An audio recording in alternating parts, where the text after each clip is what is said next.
એક નોંધ કરજો મારી વાતની. હવે છે ને સમય કલમનો છે, ધોકાનો નથી.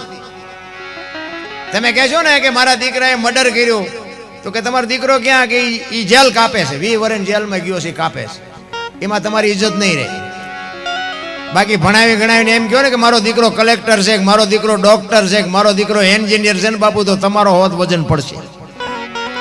હા, ભણતરનો બાપુ ખાસ જરૂર છે, સમય ઈ છે. અને આપણે બાપુ ક્ષત્રિયમાં તો બધા જાણે છે, મારે શું કહેવાનું હોય આમાં. ભણતરનો જમાનો છે અને બાપુ વ્યસન. જો મેં ખટારો આંક્યો ને, એકેય રાજ્ય મારું જોયા વગરનું બાકી નથી. પણ કોઈ એમ કે આ દરબારે દારૂ પીધો તો પરમાટી ખાધી દીધી, 5 લાખની શરત મારીને આવજો, મારી છાતીમાં ડામ દઈ દેજો કોઈ પુરવાર કરી દેતો. મારું કોણ કયું, મારું ખાનદાન કયું, મારા મા બાપ કોણ, આનો પાવર ન હોય તો મરી જવાય. ખાવા પીવાનું બાપુ દુનિયામાં ક્યાં છોડું છે? અરે પી પીને જે અમારા બાપુ અહીંયા તમે આય તો તમારે નહીં પીતા હોય, અને પીતા હોય પીજો. જોકે હું તો ના પાડું છું, આ ધંધો કરાય નહીં. હું કઈ મુકાવા નથી આવ્યો આય, પણ ધંધો આ કરાય નહીં. કારણ કે મને ખબર છે કેટલા બરબાદ થઈ ગયા ને. અને તમને વિશ્વાસ ન આવતો સવારે મારી ભેગા બેસી જાઓ, હું તમને દેખાડું કે આટલી જમીન એની પાસે હતી ને અત્યારે આ પરિસ્થિતિ છે એની.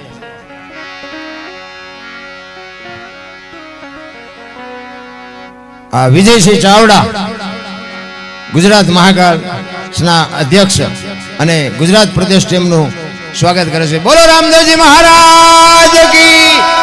ખૂબ ખૂબ આભાર, ખૂબ ખૂબ ધન્યવાદ. આવા આવા મહાપુરુષો અમને સાંભળવા આવે તે અમને એમ થાય ખરું, મારું તો ક્યારેક ક્યારેક મગજ કામ નથી કરતું કે અમને શું સાંભળે છે. હા બાપુ, આનો તોલ તો હું તમે ન કરીએ.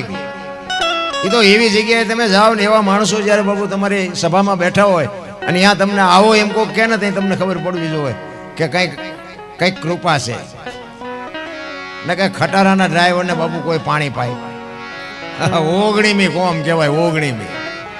કોઈ ખટારાના ડ્રાઈવરની બાપુ વેલ્યુ નથી. અને અમુક આ પીરિયડમાંથી હું નીકળ્યો છું ને, એટલે હું તમને કહું છું કે આ વ્યસન ન કરાય.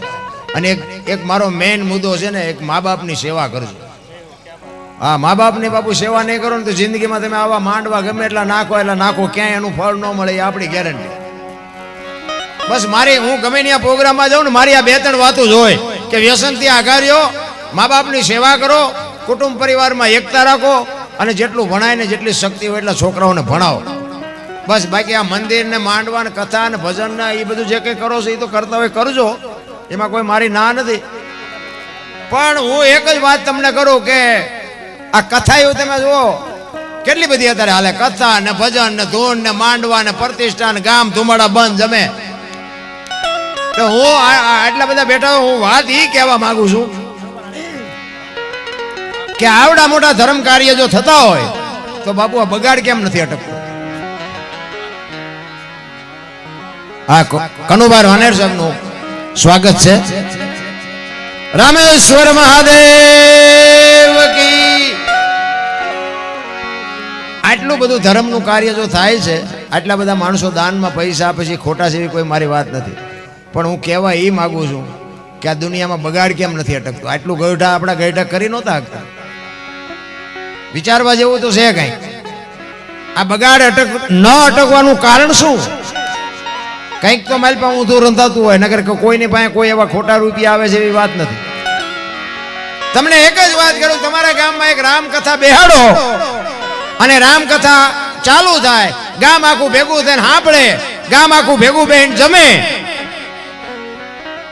પણ કથા બેહાડ્યા પછી બાપુ વક્તા બાપુ વાત કરતો હોય, રામ ને ભરતનો પ્રસંગ આવે અને ભાઈ ભાઈનો જો વિખવાદ હોય અને એ પ્રસંગ સાંભળ્યા પછી જો ભાઈ ભાઈનો વિખવાદ મટે નહીં તો કથાનો કોઈ મતલબ નથી. નારાયણ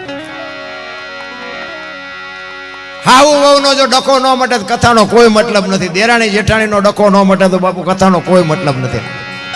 નકર આ કથામાં ફાયદો કોને? આ સાઉન્ડ વાળાને, મંડપ વાળાને, કલાકારને, સાજિંદાને. તમારે શું? આ કથા છે ને નકર બાબુ, કથા તો એકની એક જ નથી. રામ કથા હોય, અયોધ્યા નગરી, દશરથ રાજા ને 4 દીકરા, રામ વનમાં ગયા, સીતાજી રાવણ લઈ ગયો, હનુમાનજી અહીંયા ગયા, રામે રાવણ ને માર્યો ને આવતા રહ્યા. વાત તો આ એકની એક જ છે. શું હાંફેર કરવી?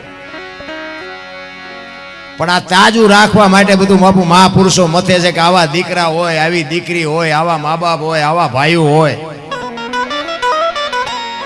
પણ મંડપમાં બેઠા હોય ત્યાં સુધી તમે જુઓ તો આમ વેરાગ લાગ્યો હોય એવું હોય ને બહાર નીકળે આમ ખંખેરીને હાલતા થઈ જાય. આ નહીં ભલે પડ્યું કાંઈ નથી લઈ જાવ.